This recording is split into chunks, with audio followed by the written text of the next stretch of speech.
With the exception of movies that come from a series, A Silent Voice and Your Name are currently the two highest rated films on my anime list and two of only 3 movies in the top 50 across the entire site. To my surprise, when doing research for this video, I found out that these movies are intrinsically linked. Both of them were released in 2016 with Your Name outperforming A Silent Voice at the box office. Both of them are also in the romance genre, so with Valentine's Day coming up and this video likely being released on Valentine's Day, I decided to finally watch these movies and try to pick a favorite. Man, I did not know what I was getting myself into. Your Name is a movie about 2 young teens, Mitsuha, a shrine maiden from the rural town of Itomori, who is dissatisfied with her small town life up to the point of yelling out to the world to make her a handsome Tokyo boy, and Taki, that handsome Tokyo boy who coincidentally Mitsuha starts body swapping with, connected by dreams. The movie kinda introduces this concept from the start, and you find out about it and how it works along with the characters, as early on it transitions between scenes where you're really not gonna know who you'll see in whose body next.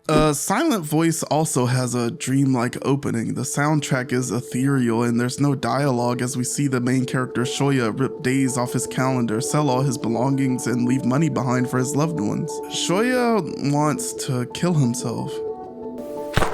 It isn't until those fireworks go off that he realizes he has one thing left to do: apologize. Nishimiya is a deaf student who transferred into Shoya's elementary school class. It isn't long before her inherent differences to the other students in the classroom cause her to become the target of bullying. Because the class lacks the ability to communicate with her, they find it hard to understand her, and Shoya becomes one of the main perpetrators of this bullying. The one classmate who does try to understand her is also ostracized and transfers out, causing the bullying of Nishimiya to escalate even more. After Shoya makes Nishimiya bleed from ripping her hearing aids out, he finally starts to realize some of the consequences of his actions. An intervention is called where he takes the brunt of the blame for all the bullying, and afterwards he becomes the new target of the school's torment. These are the sins that Shoya has to live with, and he carries them and the impact they have on his social life and mental health until the point we see him at now. And the redemption story this movie tells after that brings me to one of the first parallels I thought about between these two movies: circumstance.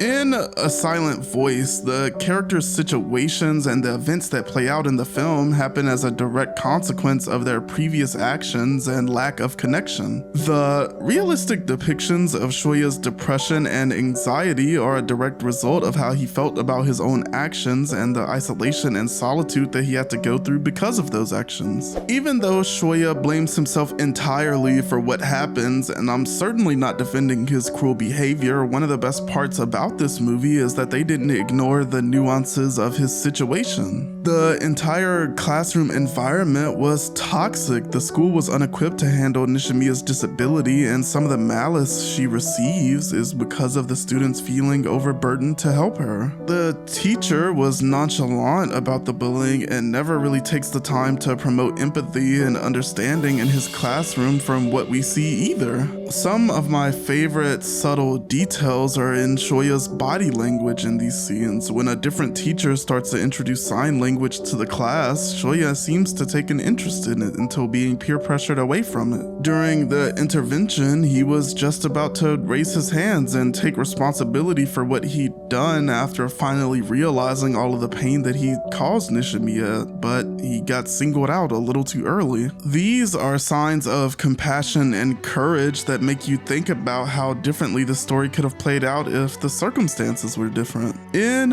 Your Name, circumstances treated differently. We're introduced to the characters and their sense of an intense longing for something missing, a feeling that I'm sure we can all relate to. Hell, part of the reason I started this channel was a longing for my own fulfillment, but not knowing in what shape or form that will come in is too too familiar. It's this longing that drives the motivation of the characters during the main arc of the film, but unlike A Silent Voice, Mitsuha and Taki are connected through fate and a situation that was out of their control.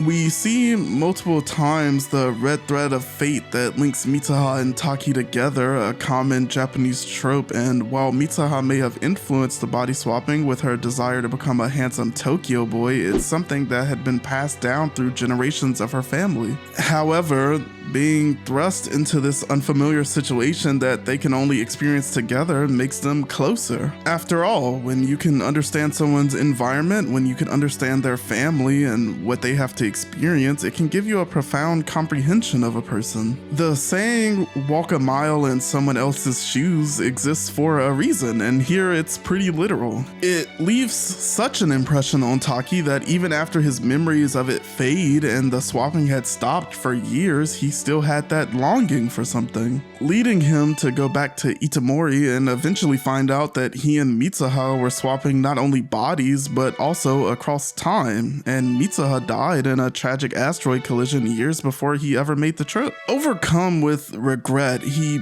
begs the godlike figure assumed to be in control of this body swapping for a second chance, and his wish is granted. As much of the second act of the movie is Taki trying to change the past in order to save Mitsuha's life. Time, regret, and change are the second parallel in these films that I noticed. Taki and Shoya's stories reminded me of some of my own regrets in life and relationships that I fucked up, or situations that I would have approached differently had I been as wise or mature as I am now. They personify that regret consuming you and shaping who you are. Taki studies the Itomori incident religiously and eventually gets granted the opportunity to go back in time and help. Shoya's regret of bullying Nishimiya ate away at him, shaping much of his social life afterwards and contributing heavily to his own self-hatred.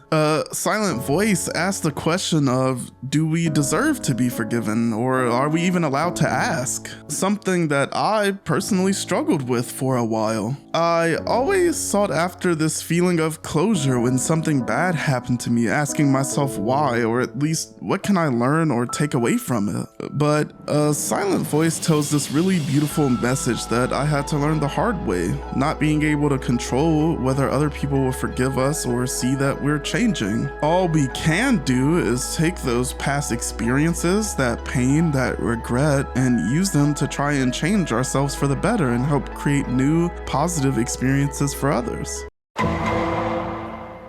While I don't think it's far-fetched or anything for Taki and Mitsuha to grow feelings for each other, I mean, they went through a crazy experience only they know about and literally got to live in each other's bodies for a while. I just wish they showed some of the character interaction more, like we can infer bits about who Taki truly is, or at least who he was before experiencing this, like he had the bandage on his face early in the film and acts impulsive in Mitsuha's body, but we never really get to explore Taki's relationship with his family or see connections that Mitsuha forms in his body outside of getting him a date and enjoying that big town Tokyo life she always wanted to live. It would have been nice to see some of more how these two characters are attached to each other than just the situation they went through. Also, some of the logic in the movie is kinda iffy, but I think it's fine considering that the two characters forgetting a lot of the details is an intentional part of the storytelling. It's understandable though why Makoto Shinkai, the director of Your Name, himself has his issues with it. The only real problems I have with A Silent Voice are with some of its characters. Like I said before, it ends on this beautiful note of changing yourself for the better, and because of that, and probably some of the cut content from the manga, it leaves some of the characters like Ueno and this bitch's name, who I won't even bother googling, feeling kinda underdeveloped by the end. I don't know if it's because I've had to experience fake virtue signaling assholes like how she acts in this movie, but I really dislike this character.